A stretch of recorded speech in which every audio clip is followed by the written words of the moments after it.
Gazette du Togo, une vision sur l'actualité togolaise et sur le monde. Cohabitation entre dépotoirs et maisons d'habitation, la saison des pluies n'arrange visiblement plus les choses. Lutte contre le terrorisme et la piraterie, le Togo envisage de se doter d'une flotte d'attaques d'hélicoptères d'ici la fin de l'année. Engagement politique des jeunes, comment le renouvellement de la classe politique est-il possible au Togo face au manque d'audace de la jeunesse? Trois invités dans ce studio pour débattre de ces trois sujets. Pasteur Edo Komi, président du mouvement Martin Luther King, Carlos Ketou, directeur de la publication de l'hebdomadaire L'Indépendant Express, et Jacques Djakouti, il est journaliste et analyste politique. Merci de la confiance renouvelée. Bienvenue dans Les Spécialistes. Pyramide FM, encore quelques pas ensemble et on sera au sommet. Pasteur Edo Komi, bonsoir.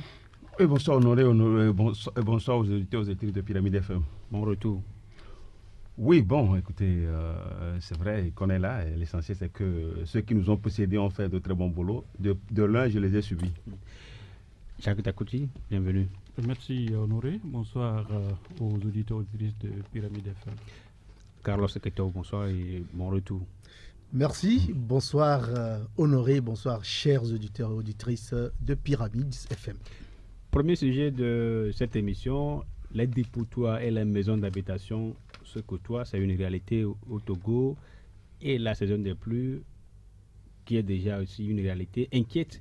Est-ce que vous avez fait le constat aussi un peu dans la ville de Lomé, Jacques Djakouti?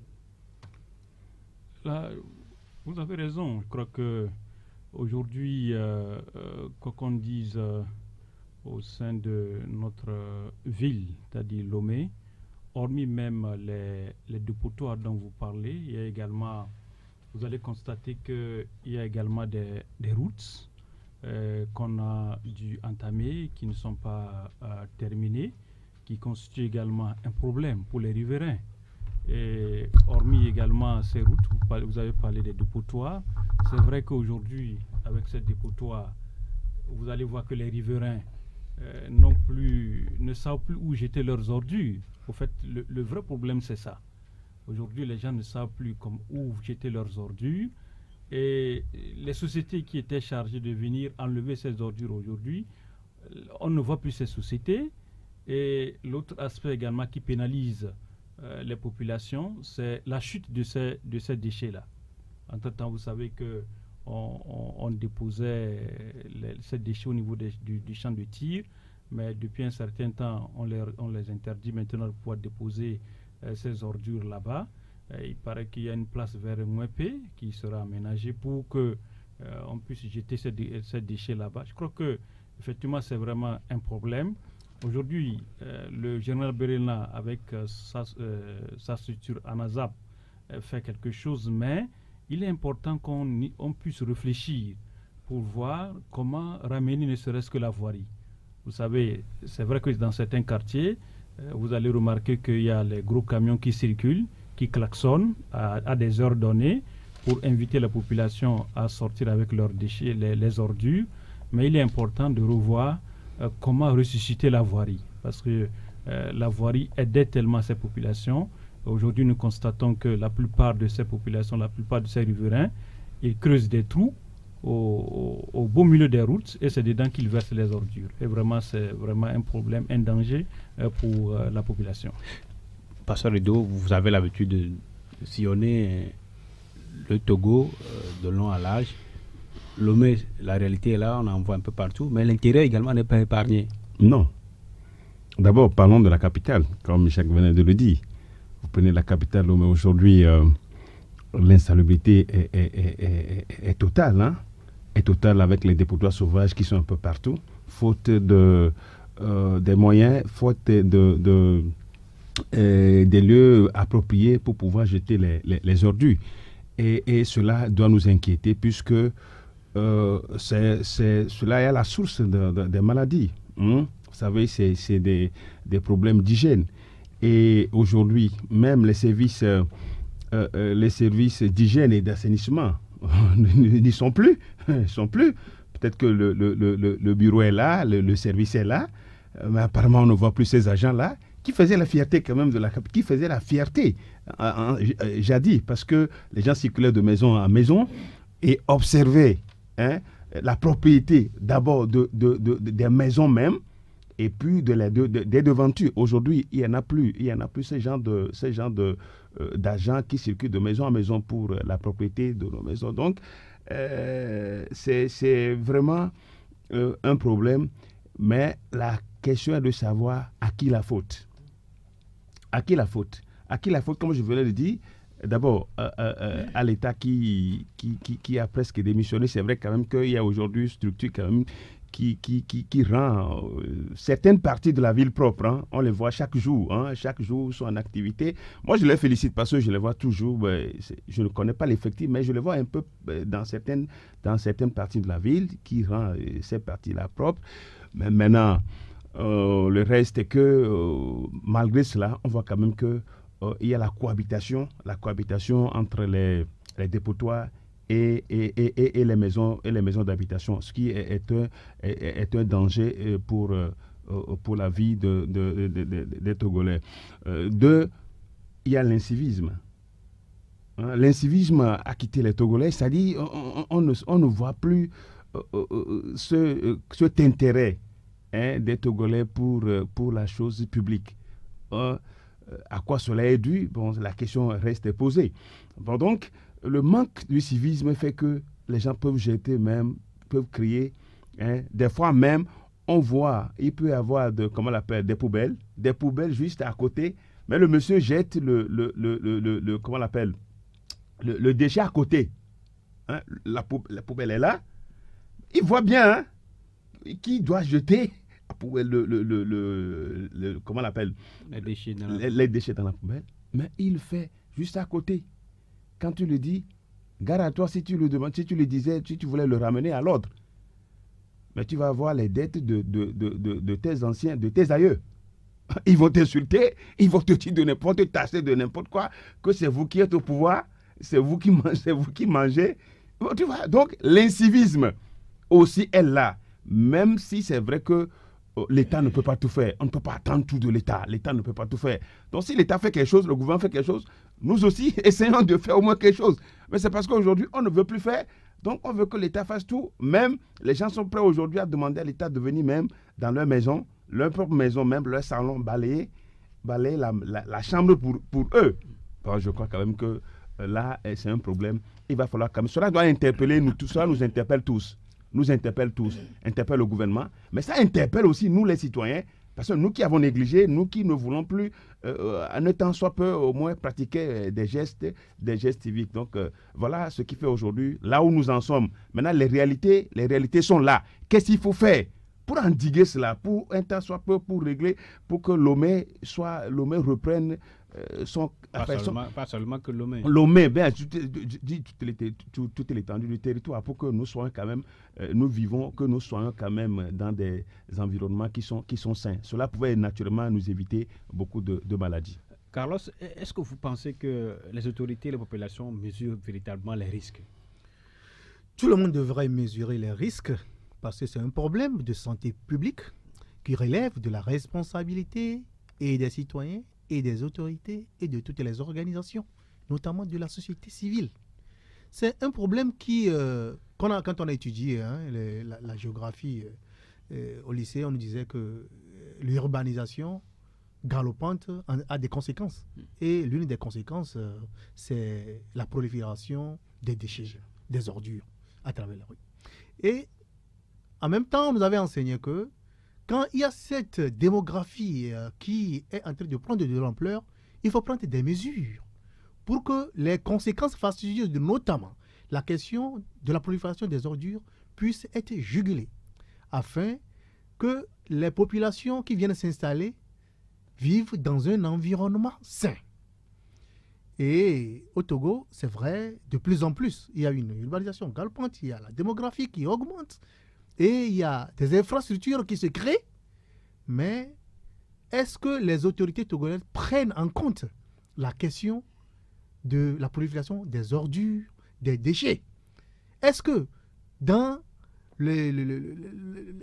l'exécution des travaux d'infrastructures, est-ce qu'on prend en compte la question des ordures? Parce que Si les canaux, les canalisations d'évacuation d'eau sont bien faites, quand l'eau essaie de circuler librement, on n'a pas des débordements qui jettent même des ordures ou bien qui vont ramasser des ordures pour revenir obstruer les canalisations publiques qui ont été faites. Mais ce qu'on constate, malheureusement, et dans beaucoup de quartiers, je vais en citer, Badago, Dossimé, Kodomé et Boka, qui est juste de l'autre côté de la lagune, et de l'autre côté de Lomé, Datmame, Kagome, et tout ça. Vous allez voir que ce sont des quartiers dépotoirs. Excusez-moi le terme, ce sont des quartiers dépotoirs parce que, il ne peut, même s'il n'y a pas de pluie, quand il y a certaines voies qui sont totalement obstruées, bloquées par des ordures, par des dépotoirs. Parce que d'abord, entre-temps, en saison de pluie, l'eau est venue entasser un tas d'ordures là, et quand la pluie se retire ou bien l'eau se retire, le lieu devient tout de go un dépotoir public. Et les gens viennent jeter des ordures. Les autorités locales, municipales ou administratives n'interpellent pas rapidement les populations sur le risque de transformer ce lieu en dépotoir pour que cela provoque à la longue des maladies, notamment le choléra. Donc cela devient des dépotoirs et c'est ça qui pilule à travers tous les quartiers de Lomé. Donc cela relève de la responsabilité de l'État parce que à l'époque, il y a 20 ans, il y a 15 ans, il y avait des services d'hygiène qui venaient même jusque derrière les maisons parce qu'avant, c'était des petites maisons où il y avait des douches, des salles de bain en clair entourées et on faisait juste un égout derrière pour recueillir l'eau qui est issue des toilettes. Mais les services d'hygiène venaient radicalement taxer les gens, amender des gens parce qu'ils ont commis des infractions. Et à l'époque, quand on disait que la voirie arrive ou bien le service d'hygiène arrive, hygiène tot bana. Mais les gens étaient là et il y avait des moments où, même dans certains quartiers, on organisait des opérations de propriété du quartier. Mais tout cela a été dévoyé. Il n'y a plus de contrôle, il n'y a plus de suivi, il y a le service de ramassage d'ordures qui est devenu du clientélisme où des gens le font parce qu'il faut donner de l'argent. Quelqu'un, peut-être qui n'arrive pas à sortir avec 500 francs par jour, ne peut pas payer peut-être 1000 ou bien 1500 francs ou 2000 francs par mois pour qu'on lui ramasse les ordures. Donc cela fait que chacun essaie de jouer un peu en cachette à jeter les ordures dehors. Et le pasteur Odo, il a touché un point très important. La question de la formation civique. Au Ghana, par exemple, quand vous jetez une peau de banane, sachez qu'on vous le dit, et c'est même mis sur les panneaux, que c'est quelqu'un de l'autre qui viendra la ramasser. Ça veut dire que vous donnez du travail à quelqu'un, même si cette personne est payée. Mais il vaut mieux donner peu de travail à cette personne que de créer cette situation. Et puis, l'éducation civile est tellement développée dans certains pays. Quand on dit que le Rwanda est le pays le plus propre de l'Afrique ou bien l'un des pays les plus propres du monde, mais ce n'est pas une magie, ce n'est pas une machine qui vient aspirer les ordures vers le haut. Mais tout simplement, on a éduqué la population à pouvoir vivre dans un civisme absolu, à pouvoir dénoncer et à pouvoir prendre les responsabilités de la propreté de son environnement. Il y a des organisations, des sociétés qui se sont constituées, et je sais qu'ils ont fait feu de paille, notamment il y a une certaine brigade de l'environnement qui avait dit à un moment donné qu'il faudrait limiter les déchets plastiques, qu'il faudrait faire ceci. Où est passée cette brigade? Alors que c'est l'autorité de l'État, le ministère peut-être de la santé publique peut mettre en place une brigade pour circuler dans les quartiers et pouvoir amender ou bien interpeller tous ceux qui jettent de l'eau avec les déchets de pâtes, de fétri, tout ça là, dans la rue, ou bien ceux qui jettent, se réveillent nuitamment pour évacuer les eaux de toilette dans la rue, pour créer une situation de malaise en matière de trucs au niveau des quartiers. Donc cela relève de l'autorité, de la responsabilité d'abord des citoyens togolais qui ne veulent pas s'y mettre parce que n'étant pas éduqués au civisme, la responsabilité de l'État en premier, parce que l'État, on dirait, a laissé le pays à l'abandon, temple de Thélème, fait ce que veut, tout le monde fait ce qu'il veut, ou également la responsabilité de la société civile, où certaines organisations qui disent lutter pour la propriété, pour l'environnement, pour ceci, ne font pas leur travail jusqu'au bout. Sont peut-être à la solde des financements qui peuvent générer des revenus pour faire fonctionner ces organisations. Voilà, s'il n'y a pas de solution, où l'État traîne les pieds pour pouvoir trouver des solutions à cette insalubrité par rapport au terrorisme et à la piraterie, il y a une solution en vue. Le Togo est en train d'envisager de se doter de 5 hélicoptères d'attaque pour pouvoir lutter contre ce phénomène-là. Carlos Okito, comment est-ce que vous avez accueilli la nouvelle? Oui, je ne suis pas, du moins, intendant du gouvernement pour voir comment les dépenses s'effectuent et quelles sont les priorités. Mais en tant que journaliste observateur, je sais qu'aujourd'hui, le Togo est à un niveau d'endettement assez élevé. Et pour assurer une bonne gouvernance, la première des choses est de limiter les dépenses. Dans certains pays, on a vu qu'à un moment donné où les signaux étaient rouges, on a diminué les salaires de certaines personnalités. Notamment, le chef de l'État dit « je sacrifie une partie de mon salaire pour pouvoir relever le niveau de l'économie ». Les ministres, on leur a changé leur train de vie.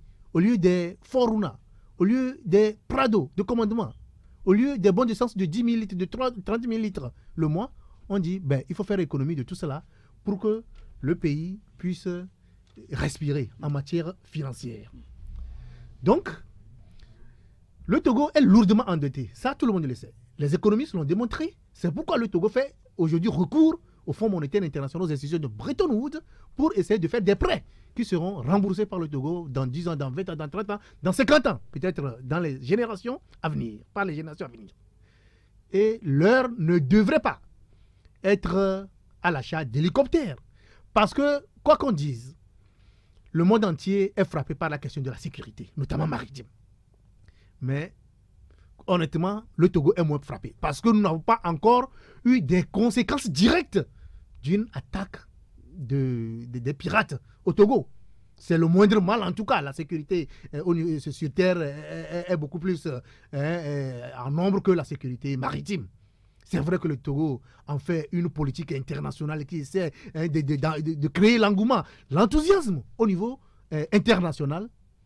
Mais l'heure n'est pas aujourd'hui où le bien-être des populations n'est pas garanti, où les enseignants continuent de réclamer des conditions du travail, où les hôpitaux tirent le diable par la queue. Il n'y a pas le minimum d'infrastructures pour essayer de faire fonctionner ces hôpitaux.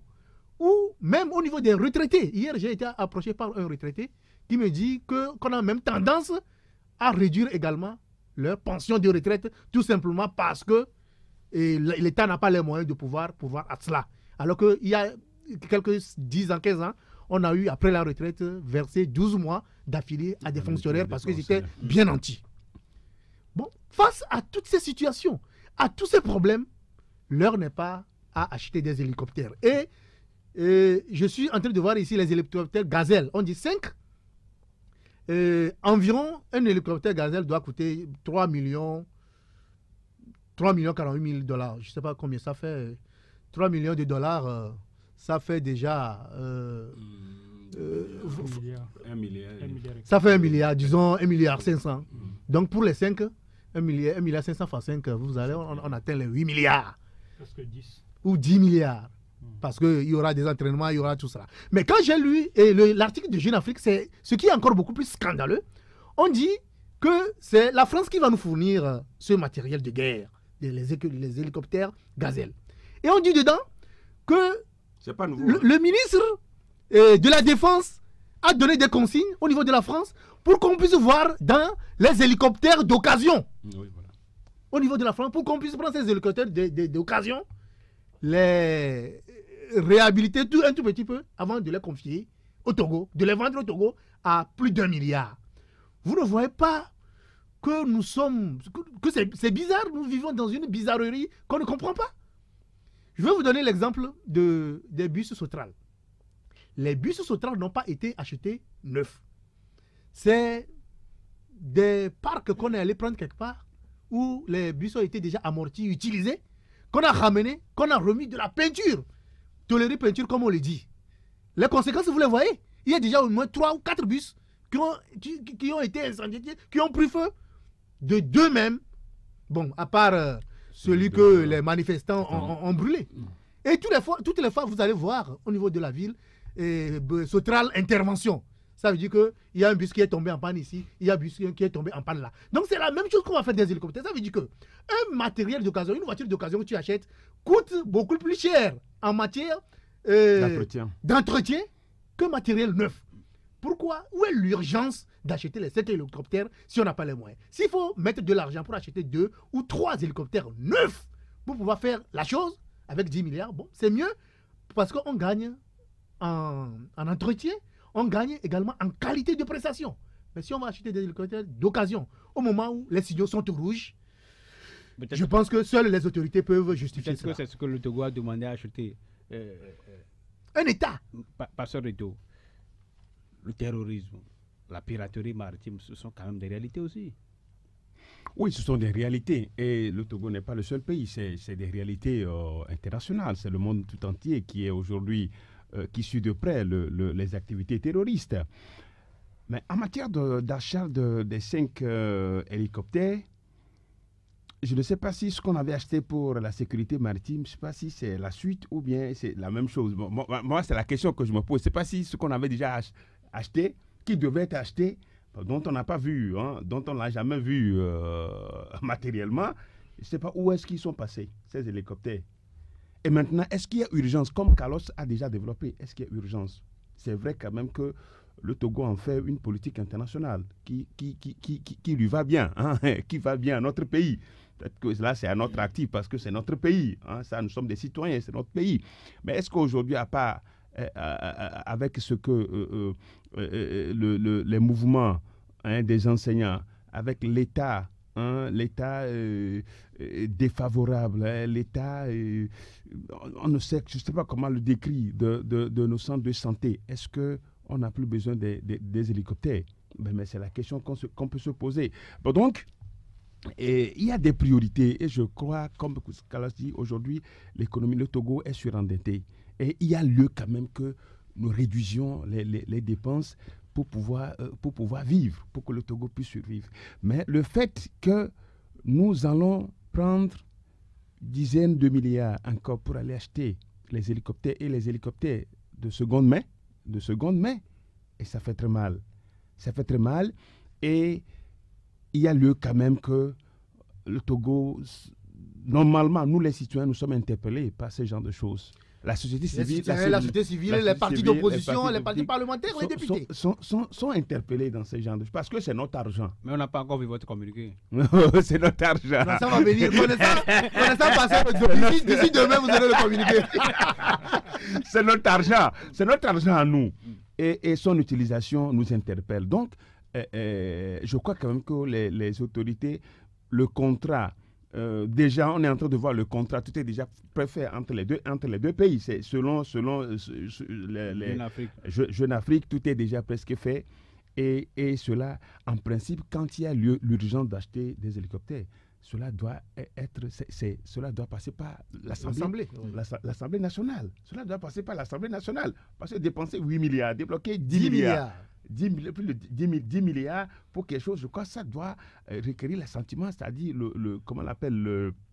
l'autorisation de l'Assemblée nationale. Si tel n'est pas le cas, puisque c'est l'Assemblée nationale qui contrôle l'action du gouvernement. Bon, si tel n'est pas le cas aujourd'hui, pour nous, en tant que des citoyens, ce n'est pas la priorité. La priorité est ailleurs, est dans l'éducation, et dans la santé, le train de vie des Togolais, le salaire, les retraités, tous ces gens-là ont besoin aujourd'hui d'être soulagés, hein, de voir leur vie améliorée. Et si ce sont les hélicoptères, aujourd'hui, juste pour contrôler les actions maritimes et les actions au cas où nous sommes attaqués. Je crois, moi, j'ai peur que nous ne réveillions les terroristes parce que Moi, j'ai peur plutôt... Ils vont peut-être venir... J'ai peur plutôt qu'on ne réveille les terroristes avec cette affaire. Qu'on ne réveille pas ils sont en train de dormir. Il faut les laisser avec cet achat d'hélicoptères. Il ne faut pas les réveiller. Moi, j'ai peur. Moi, sincèrement, quand j'ai lu l'article, j'ai dit, comme vous voulez être équipé, alors on viendra juste vous tester pour voir la fiabilité de vos hélicoptères. Attention. Ce ne sont que des suppositions. Oui, Ce sont des suppositions. Pour ajouter quelque chose avant de passer au grand frère. Oui, mais j'aimerais ajouter aussi qu'il faut voir aujourd'hui comment le H-Kroon est en train de se plaindre pour 2 milliards que le chef de l'État a promis et qu'on n'a pas encore décaissé pour pouvoir réparer les torts causés aux victimes en matière politique recommandés par les institutions de la République, notamment la CVGR.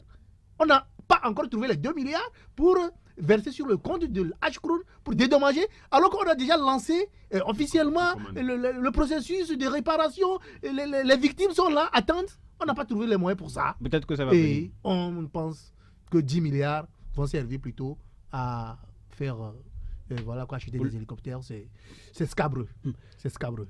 Jacques Dakouti, prévenir vaut mieux que guérir. Le Togo, d'ici la fin de l'année, va avoir des hélicoptères pour que les pirates ou les terroristes ne viennent pas chez nous. Bon, vous savez, ce qui nous fait souvent mal au Togo, c'est que nos députés ne maîtrisent pas la gestion de la chose publique. Si les députés maîtrisaient, on ne serait pas ici aujourd'hui en train de nous tirailler. On veut acheter 5 hélicoptères, on veut faire telle dépense. Je crois que dès qu'on leur dépose sur leur table le budget pour l'exercice en cours, c'est-à-dire on voit sur ce budget dans les lignes qui sont affectées à des choses. C'est-à-dire que si, par exemple, ils prenaient le temps d'aller à fond sur les lignes affectées à certains budgets, je crois qu'ils pouvaient peut-être découvrir certains séquelles et commencer déjà par poser des questions. Vous allez voir aujourd'hui, par rapport à cette question, c'est les journalistes encore qui seront devant, tout le temps en train de crier que l'État veut acheter 5 hélicoptères, est-ce que l'Assemblée nationale est au courant, tout ça. Et finalement, on ne dira rien. Au fait, c'est ça le problème. Si vous ne pouvez pas faire ça, là, par exemple, au Bénin, par exemple au Sénégal, au Ghana, au Rwanda, au Côte d'Ivoire, personne ne va réagir. C'est-à-dire que l'Assemblée nationale sera au fait au parfum de ce qui allait se passer. Une fois encore, vraiment, c'est regrettable sur ce qui se passe au niveau de l'Assemblée nationale par rapport à certaines dépenses. Aujourd'hui, on nous avait dit entre-temps que pour la sécurité et la sécurité maritime, on nous avait dit qu'un hélicoptère avait été acheté. C'est ce qui avait parlé de 4 hélicoptères. Bon, est-ce que c'est sur la même ligne de ces 4? On ne sait pas. Bon, les 4 à l'époque, il n'y avait pas de ligne prévue. Oui, mais c'est ce que j'ai dit. Est-ce que c'est les mêmes 4 que la lettre du continent révèle aujourd'hui? On ne sait pas. Donc il est important aujourd'hui. D'ici la fin de l'année, ça veut dire que c'est un processus qui est enclenché, qui va aboutir bientôt. Il est important aujourd'hui qu'avec cette question, qu'on interpelle le ministre de la Défense. C'est le chef de l'État lui-même. Bon, s'il ne vient pas, il y a un directeur de cabinet au niveau du ministère de la Défense. Il y a le chef d'État-major également. Du ministère de la Défense. Qui doit quand même répondre pour dire effectivement, nous avons passé la commande, parce que l'autre aspect, c'est qu'il paraît que c'est Yves Le Drian qui est en train de négocier le contrat. Alors que Yves Le Drian, peut-être que dans quelques heures, il va partir. Est-ce que l'autre qui va venir, on ne sait pas. Bon, au fait, la France a les intérêts quand même. On sait que peut-être qu'il y aura une continuité. Mais il est important aujourd'hui, c'est vrai, avec ce qui se passe un peu partout dans le monde, avec les attaques terroristes, les djihadistes de gauche à droite, il est important que les États s'équipent. Mais ce qui doit être fait, il faut qu'il y ait une orthodoxie par rapport à des dépenses. Si les Togolais sont au parfum, si l'Assemblée nationale est au parfum de ce qui va se faire, je ne pense pas qu'il puisse avoir un couac et qu'on essaie encore d'en discuter. Donc il est important aujourd'hui, la balle se repose dans le camp de l'opposition. ils n'ont qu'à avoir un peu l'œil sur les dépenses, la maîtrise du budget qu'on leur présente souvent à l'Assemblée nationale. Mais il ne suffit pas pour moi que les populations soient au courant de la situation. Mais il faut d'abord expliquer l'utilité et l'urgence de la chose. Et moi, je ne veux pas accuser les députés d'être un peu légers par rapport au regard porté sur le financement. C'est parce que nous avons des lois fragiles. Nous sommes dans un régime où les prérogatives ne sont pas assumées par les pouvoirs, par les institutions. Et nous en arrivons même à un niveau où un ministre est plus puissant qu'un député qui est élu. Il est arrivé que certains ministres disent quoi? Ils me convoquent pour venir dire quoi? Je n'ai pas le temps, je ne viens pas. Parce qu'on les a appelés pour venir pour une question verbale. Mais ils ont refusé de le faire. Et le député n'a rien. Il ne reconnaît pas l'autorité de l'Assemblée nationale. Carlos, du moment où un député va chez un ministre pour demander les bons de carburant. Bon, ça, je n'ai pas le preuve. Mais bon, ça veut dire que comment voulez-vous que le député est démuni. Ça veut dire que le député n'est pas payé à la hauteur de son titre de son titre. Est-ce que c'est tous les députés qui vont aller chercher des bons de carburant bon, chez les ministres? Mais c'est que nous sommes dans un état bancal où voilà, on dit souvent que la robe commande l'épée. C'est-à-dire qu'au lieu que ce soit l'institution inférieure qui puisse jouer son rôle face à l'institution supérieure, que quelqu'un puisse être convoqué pour donner des explications, qu'une cour des comptes puisse expliquer, qu'un ministre puisse expliquer certaines dispositions, qu'un ministre des Finances vienne pour dire que voilà la réalité et voilà que nous sommes endettés, mais il y a une urgence, sinon nous allons faillir. Et voilà, par rapport à cette réalité, à cette urgence-là, il y a d'autres urgences, on va jauger les urgences pour voir ce qui est prioritaire.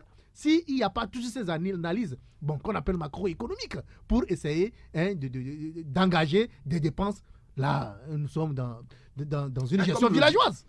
Nous sommes dans une gestion villageoise. Comme le disons, c'est aujourd'hui, comme ne veut pas, il y a les lignes budgétaires.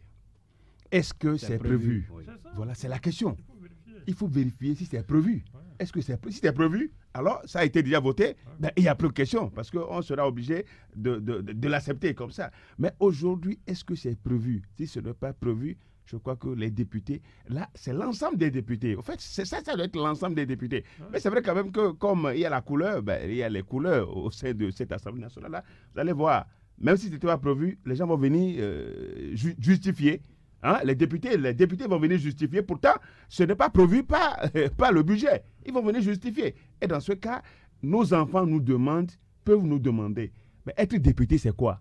Quand c'est comme ça, les enfants aujourd'hui nous suivent de près. Ils disent, mais papa, c'est quoi un député? Si ce n'est pas prévu par les lignes budgétaires, alors comment se fait-il que le député vient justifier cela? Alors qu'est-ce qu'on va donner comme réponse à nos enfants? Et c'est la nation qui s'écoule de jour en jour. Donc c'est vrai quand même que il faut que les États s'équipent en matériel contre le terrorisme et la piraterie. Mais je crois quand même que cela ne doit pas faire de telle sorte que les priorités, ce qui concerne la vie des citoyens, le vécu quotidien des citoyens, ne doit pas être ne doit pas être aussi banalisé. Jacques, pour terminer.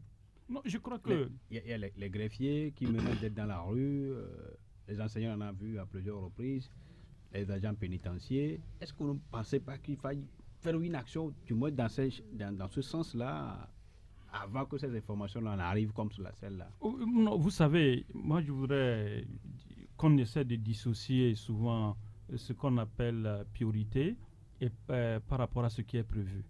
C'est-à-dire que dans tout pays, l'armée peut s'équiper. Ce n'est pas parce qu'il y a, par exemple, peut-être un mouvement par ici, qu'il faut peut-être cesser de vouloir faire ce qu'on devait faire. C'est vrai qu'il faut chercher un additif quelque part pour combler le trou.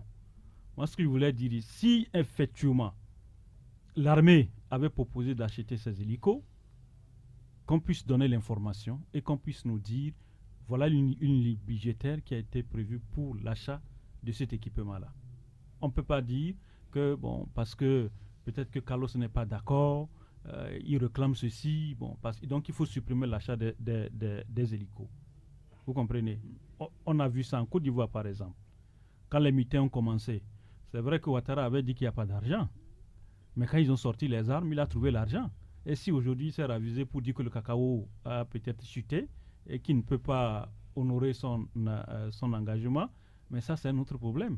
Il a dit, mais les gens ne sont pas d'accord par rapport à ce qu'il a dit. Donc c'est pour vous dire que c'est vrai que dans une république, on peut prévoir, mais il y a des situations qui peuvent venir, peut-être d'urgence, qui peuvent peut-être empêcher la réalisation, ne serait-ce que ce qu'on voulait faire à l'instant T. Mais la chose demeure. Quel qu'en soit ce qui va se passer d'un jour à l'autre, vous allez peut-être acquérir peut-être ce que vous avez prévu.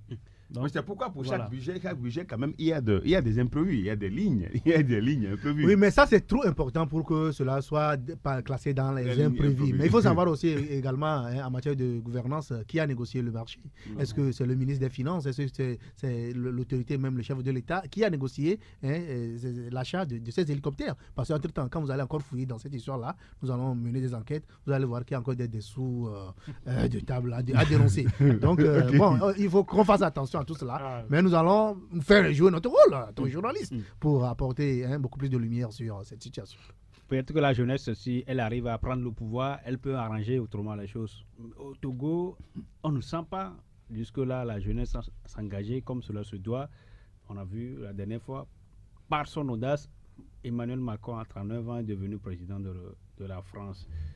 Est-ce que vous constatez, Jacques Dakouti, la présence des jeunes dans la politique au Togo?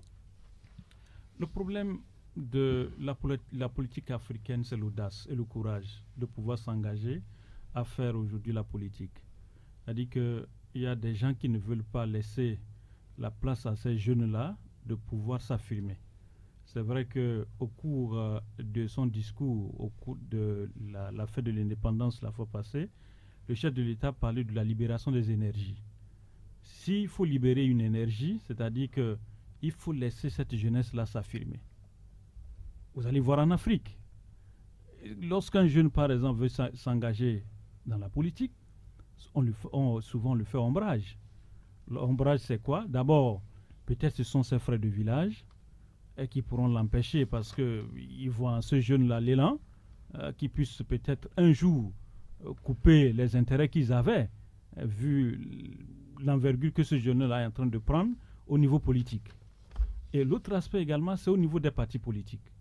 Nous avons constaté qu'aujourd'hui, la plupart de ces responsables des partis politiques ne veulent pas aussi libérer les énergies pour que ces jeunes-là qui sont dans ces partis-là puissent également s'exprimer, puissent donner également leurs mots par rapport à certaines situations. Nous avons vu les chefs de certains chefs de partis politiques qui vont en mode reverse. C'est-à-dire qu'ils avancent et ils reviennent, ils avancent et ils reviennent. Et bon, finalement, les gens ne veulent pas quitter. Donc, sans ça aussi, effectivement, il faut libérer les énergies pour que ces jeunes-là puissent également s'engager. Bon, c'est Carlos qui le dit. Il a cité aucun nom.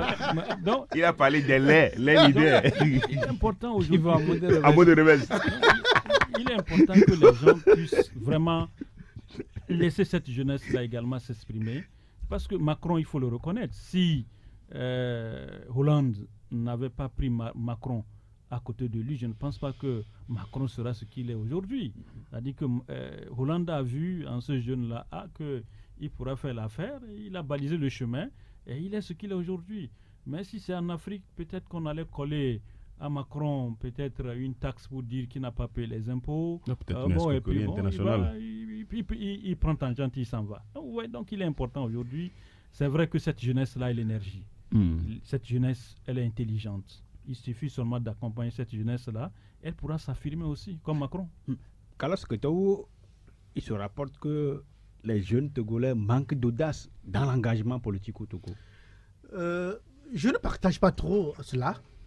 Parce qu'il y a des facteurs endogènes, les facteurs exogènes, des facteurs qui proviennent même des jeunes eux-mêmes dans leur dynamisme, dans leur engagement. D'abord, nous avons une jeunesse qui a été dressée, cultivée un peu dans la peur de l'audace. C'est depuis un certain temps, 4-5 ans, que je constate qu'il y a certaines formations de leadership, des formations de l'audace, de l'émergence qui commencent par se développer.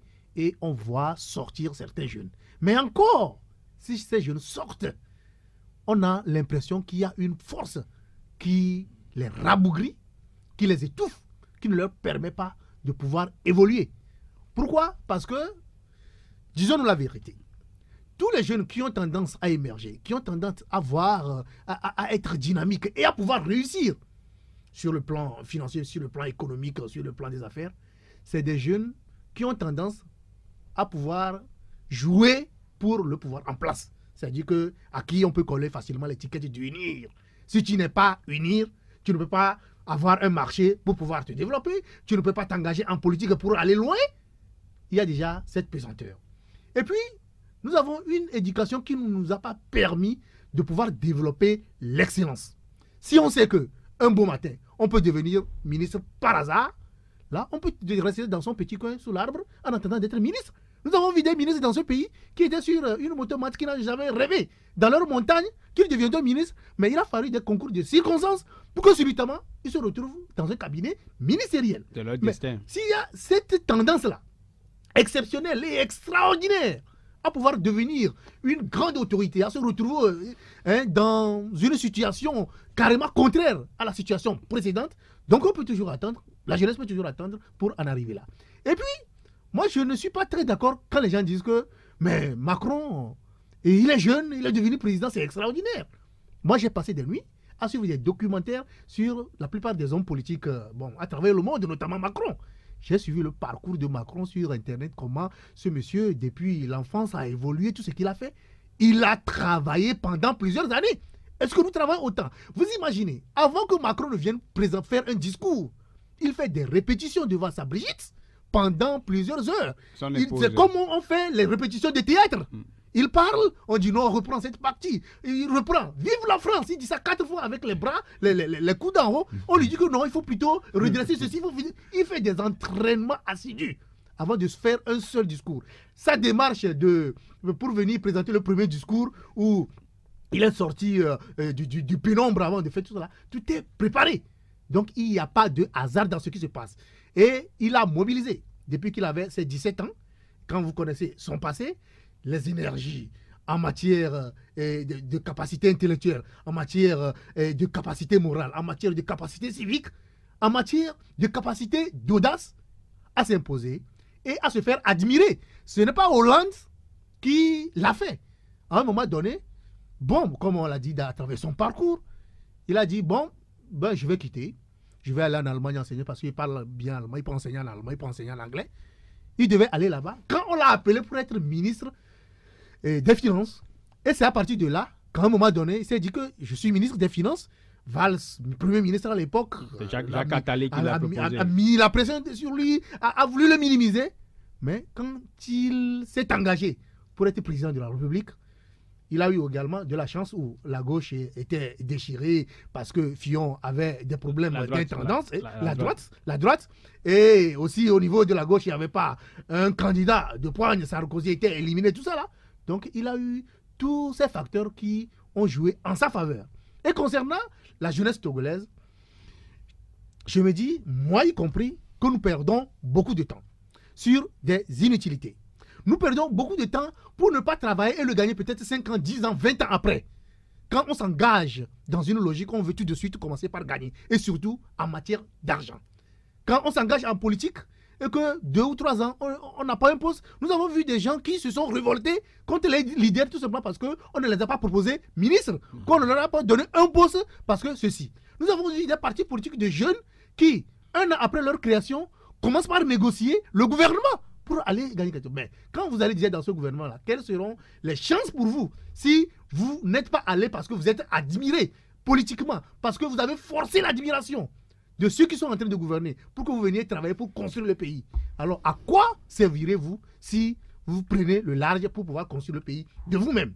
Donc, le pays est tel que les conditions d'émergence sont inféodées à l'existence d'un pouvoir en place qui décide de qui va évoluer, qui ne va pas évoluer. Si on ne veut pas que tu évolues, on a toutes les raisons pour t'étouffer. Alberto Olimpio est venu se faire son essai en politique. On a trouvé une histoire de dette pour l'étouffer. Il est reparti. Alors qu'il était peut-être porteur d'espoir. Et il y en a plein de jeunes, même au sein du gouvernement. Il y a des gens qui ont la volonté de pouvoir faire bouger les choses, mais parce qu'il y a une certaine culture de médiocrité, où ceux qui ne font pas bien sont plus nombreux que ceux qui font là, quand tu t'engages à bien le faire, on Donc, essaie de te voir de mauvais œil. C'est ça la réalité. Et les jeunes qui veulent ne veulent pas se faire attaquer, se faire critiquer, de se faire étouffer par cette situation, démissionnent. Et on a tendance que c'est toujours la vieille garde qui est au pouvoir, qui est en émergence. Pasteur Edo, Oui, vous vous pensez savez, qu'aujourd'hui les conditions ne sont pas réunies pour que les jeunes Togolais puissent s'engager en politique, il ne faut jamais ignorer le rapport de force. Il faut que la jeunesse togolaise crée cette force. Et on a les moyens. En quoi faisant? Et au sein de tous les partis politiques, il y a quand même des départements de la jeunesse. Il y a des responsables de la jeunesse. Je crois quand Ils même sont que... parfois plus vieux. C'est vrai quand même qu'à certains moments, on constate que certains n'ont plus l'âge. Oui, entre parenthèses, je connais dans un parti politique N'ont plus l'âge de la jeunesse. un monsieur de 64 ans qui dit que, mais nous les jeunes, les vieux, là, nous quand nous laisser évoluer, il a 64 ans. Bon, peut-être qu'il a... Bon, donc, voilà, ce qui est marrant, des fois, c'est que ces chargés, ces responsables de la jeunesse n'ont pas tellement de responsabilité. Des fois même, ce que les responsables de la jeunesse de ces partis doivent faire, c'est d'autres personnes qui le font, plus âgées qu'eux. Et cela ne peut pas encourager les jeunes à s'engager. Comme Carlos l'a dit tout à l'heure, je me rappelle moi quand même que je me rappelle de certaines nominations dans les années 86, 87, quand on prenait Agbeume ministre de la jeunesse, et puis Ehenu Dikao. À l'époque, ils étaient jeunes, hein? Je crois qu'ils étaient... Oui, bien sûr. La vingtaine, trentaine. Ils étaient très jeunes à l'époque. Alors, je me rappelle de ces nominations-là. Donc, c'était pour promouvoir la jeunesse. Parce qu'ils disaient qu'aucun sacrifice n'est trop grand quand il s'agit de la jeunesse. Même vous prenez, il y avait de la GPT qui a été quand même animée quand même par la jeunesse du RPT à l'époque. C'est vrai quand même que soudainement, on pouvait quand même facilement constater cette volonté de faire avancer la jeunesse. Mais jusqu'où? Puisque la jeunesse ne peut pas aller jusqu'au sommet. Si la jeunesse ne pouvait pas aller jusqu'au sommet, là où il y a le vieux lui-même, là, c'était un peu difficile à l'époque. Ben donc aujourd'hui, comme on l'a dit, c'est que les gens veulent s'engager, mais il y a la peur. La peur d'être en cours de route, peut-être... phagocyté en cours de route par les acteurs politiques. Et même au sein des partis politiques, quand on voit un jeune qui a de l'avenir, on ne lui donne pas la chance d'avancer. On ne lui fait pas la promotion. Donc, on tente plutôt de te rabaisser, de dire non, tu n'as pas encore l'âge. Hein, souvent, chez nous, on dit tu n'as pas encore l'âge. Ou bien tu veux remplacer, les... Donc, c'est que tu as les gros yeux. On dit entre guillemets, un coup galasio. Donc, c'est comme si tu as les gros yeux. Tu veux voir plus que les premiers responsables. Et là, tu es mal vu. Et bientôt, attends-toi à ce qu'on te démette de cette fonction pour que tu n'aies plus de responsabilité. Alors qu'on dit souvent, aux ans bien nés, la valeur n'attend pas le nombre des années. Mais je crois que si réellement, et aujourd'hui, il y a lieu quand même que la jeunesse elle-même fasse son examen introspectif et voir qu'est-ce qu'elle peut faire. Elle encore, cette jeunesse-là, a de l'énergie. Mais comment vendre maintenant cette énergie-là pour se retrouver là où elle doit être? C'est ça le problème. Et cela doit nous interpeller tous. Jacques, on constate que la jeunesse togolaise, sur les réseaux sociaux, vous voyez, ils sont très engagés. Vous balancez seulement une phrase, ça peut discuter toute la journée. Mais sortir de l'autre côté pour être concret. Être concret, bon, on n'en voit pas. Ça dépend. Quand on voit sur les réseaux sociaux, il y a quand même des jeunes qui sont plus engagés avec les claviers, mais derrière, on ne voit pas. Je suis d'accord avec vous. Oui. Et ça peut s'expliquer par l'éducation que nous recevons, par exemple.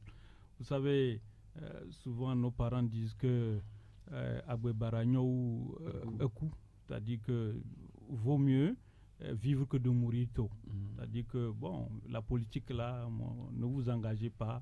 Si vous vous engagez, bon, on peut vous tuer à tout moment. Ouais. On peut vous arrêter à tout moment. Ça décourage. Voilà. C'est bien que, vous voyez, les jeunes ont souvent peur de le faire. Et il y a des parents même, lorsque un enfant parle de politique à la maison, tout de suite on bloque l'enfant. On ne veut pas que l'enfant évolue. Vous savez... Peut-être pour le passé, ce qu'il a vécu par le passé. Ouais, pour ceux qui sont restés un peu au nord, vous savez que dans le temps, il était difficile même d'appeler le nom du général. Et il y a des mots dans le temps. Tu dis, il y a des mots, on peut te fesser au moins. Il a dit que quand vous appelez le nom, on vous dit qu'il y a des appareils qui transportent ce que vous dites et qui vous signalent à l'OME 2, vous ne savez pas, on vient vous prendre. Donc c'est bien que les parents avaient dans le temps peur. Vous voyez, donc c'est tout ça là qui fait aujourd'hui que les parents ont souvent peur de pouvoir laisser les enfants. Mais les temps ont changé. Et l'autre aspect de la chose, c'est quoi? Prenez l'exemple des manifestations. Vous avez vu, même si on augmente par exemple le prix du carburant, on demande aux jeunes de sortir pour manifester, qu'est-ce qui se passe? On tire des balles réelles sur les gens. Donc vous voyez que c'est un peu difficile quand c'est comme ça. Les gens se disent, mais attention, si c'est comme ça, mais vaut mieux de laisser. Si on va sortir et se faire tirer dessus et qu'on va mourir bêtement comme ça, à l'âge de la fleur, les gens se disent, mais je préfère rester. La politique n'a qu'à rester aux politiciens. Et vous allez voir d'autres vous dire que non, écoutez, ceux qui sont là, ils mangent, c'est pas à nous d'aller souffrir à leur place. Vous voyez, donc il y a tout ça là. Je crois qu'il faut vraiment une sensibilisation au niveau de... Je crois que ça va commencer par la cellule familiale. Et finalement, ça fait la culture de la paresse aussi. Au-delà de ça, il y a la question de l'éducation. Vous savez, quand on est éduqué à ressembler, à avoir un modèle, là, on évolue rapidement par rapport à ce modèle-là. Mais si ceux qui sont les modèles ne font pas bien, et imaginez la culture de la médiocrité qui sévit au Togo, où quelqu'un, peut-être il a un âge donné, il n'est pas jeune, il a un poste de responsabilité, il n'arrive pas à faire le travail. Non seulement il refuse de partir, mais il empêche les autres de venir travailler en tant que jeunes pour émerger. Nous avons le problème que les jeunes recrues ou bien les jeunes fonctionnaires ont au niveau de certains ministères, de certaines administrations. Quand le vieux est là, c'est lui qui était là avant qu'il ne parte, même s'il est déjà à l'âge de retraite, il n'est pas parti à la retraite, il empêche l'autre et il lui dit que toi, tu es venu là directement et tu vas essayer de faire ceci, de faire cela. On lui bloque le chemin, on lui dirige des obstacles pour évoluer. Donc quand il y a cette culture de médiocrité, ou dans un gouvernement, il y a beaucoup de médiocres, de ministres médiocres qu'on n'arrive pas à remplacer, qui sont là, qui ne font rien. Mais en quoi cela peut donner? Où on ne donne pas l'occasion à d'autres jeunes. Nous avons connu beaucoup de jeunes dans ce pays qui émergeaient, qui étaient bien, qui brillaient, qui ont fait peut-être quelque part dans le gouvernement, qui ont été chassés tout simplement parce qu'ils avaient la liberté de réfléchir ou ils avaient l'audace. Donc quand il y a cette culture de médiocrité, ça décourage aussi et ça ne permet pas aux jeunes de continuer à faire de l'audace dans le pays. Ils veulent plutôt aller à l'extérieur pour monnayer leur talent plutôt que de rester au Togo et se faire phagocyter par un régime qui ne veut pas changer. Voilà. Pour terminer, une réalité, peut-être la société civile peut prendre le devant. On voit que, par exemple, Emmanuel Macron qui arrive, pour les législatives à venir, on parle de plus de 52% d'acteurs de la société civile qui sont désignés candidats. Est-ce que vous, au niveau de la société civile, vous pouvez constituer un jour une alternative pour le Togo? Oui, bon, je crois que nous sommes des citoyens togolais et il est de notre devoir de participer aux actions publiques, aux actions politiques, même si en étant de la société civile, parce que tout ce que nous disons, c'est politique. Alors, je crois que si cette alternative pourrait permettre au Togo de sortir des difficultés, pourquoi pas ne pas le faire? Donc, il revient à la société civile togolaise de réfléchir, de voir l'alternative, laquelle pourra permettre au Togo de faire un saut qualitatif vers l'avant. Malheureusement, ça ne se décide pas, ça s'impose. Vous comprenez? C'est-à-dire que si la société civile est efficace, la société civile va au bout, ça s'impose. On ne va pas l'inventer. Voilà, on va s'arrêter là pour aujourd'hui. Carlos Ketaou, directeur de publication de l'hebdomadaire L'Indépendant Express, Jacques Dakouti, journaliste et analyste politique, et Pasteur Edo, comme il est le président du mouvement Martin Luther King. Les spécialistes... Non, les jeunes n'ont qu'à cesser de renoncer à la nationalité togolaise. Il faut être fier des Togolais. Il faut être fier, quoi qu'il en soit, il faut être fier des Togolais. On va s'arrêter là. Ils ont aussi leur raison, que nous ne savons pas. Voilà. Ce n'est pas par plaisir. Il faut être fier des Togolais. Voilà, c'est terminé. Mise en onde, Romaric Freitas. Bon week-end à vous et on se retrouve lundi à partir de 16h. La Gazette du Togo, une vision sur l'actualité togolaise et sur le monde. Rejoignez-nous sur le www.lagazettedutogo.com.